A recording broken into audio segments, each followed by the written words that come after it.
ইরানে তেল পাচারে জড়িত একটি আন্তর্জাতিক নেটওয়ার্ক ও হিজবুল্লাহর প্রভাবাধীন একটি আর্থিক প্রতিষ্ঠানের বিরুদ্ধে নতুন করে নিষেধাজ্ঞা জারি করেছে যুক্তরাষ্ট্র। গতকাল বৃহস্পতিবার বিষয়টি নিশ্চিত করেছে মার্কিন ট্রেজারি বিভাগ। খবর রয়টার্সের। যুক্তরাষ্ট্রের অভিযোগ, ইরাকি ব্রিটিশ নাগরিক সেলিম আহমেদ সাইদের নেতৃত্বে পরিচালিত একাধিক কোম্পানি 2020 সাল থেকে ইরানের তেল ইরাকি তেলের সঙ্গে মিশিয়ে তা কোটি কোটি ডলারে বিক্রি করে আসছে।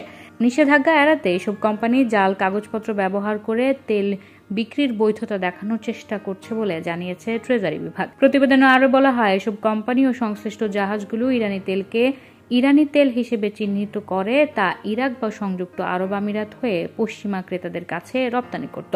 ট্রেজারি বিভাগের ভাষ্য অনুযায়ী সাইদ ইউএই ভিত্তিক কোম্পানি ডিএস স্ট্র্যাকার্স কার্যত নিয়ন্ত্রণ করলেও তিনি আনুষ্ঠানিকভাবে এর সঙ্গে নিজের সংশ্লিষ্টতা গোপন রাখতেন। এছাড়া লেবাননে হিজবুল্লাহ নিয়ন্ত্রিত আর্থিক প্রতিষ্ঠান আল কারুদ আল হাসান এর সঙ্গে জড়িত একাধিক ঊর্ধ্বতন কর্মকর্তার উপর নিষেধাজ্ঞা আরোপ করা হয়েছে। এই নিষেধাজ্ঞার আওতায় আসা ব্যক্তি ও প্রতিষ্ঠানের যুক্তরাষ্ট্রে থাকা যাবতীয় সম্পদ জব্দ করা হবে এবং মার্কিন নাগরিকদের সঙ্গে তাদের যে কোনো ধরনের আর্থিক লেনদেন নিষিদ্ধ থাকবে।